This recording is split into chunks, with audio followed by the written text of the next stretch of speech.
స్వామి సన్నిధానంలో చూడొచ్చు, ఎన్నో ముడుపులు కనిపిస్తా ఉన్నాయి. మనం చూడొచ్చు ఇక్కడ ఈ ముడుపులంతా కూడా వారి యొక్క కోరికలు తీర్చుకోవడం కోసం, కోరికలు తీర్చాలని చెప్పేసి ముడుపులు కడుతూ ఉంటారు.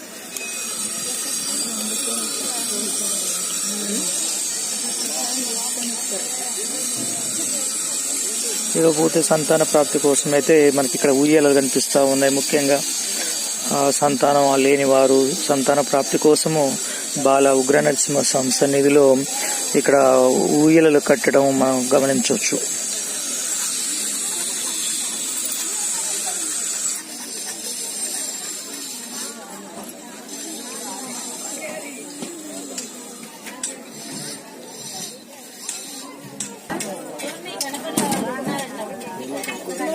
ఎంత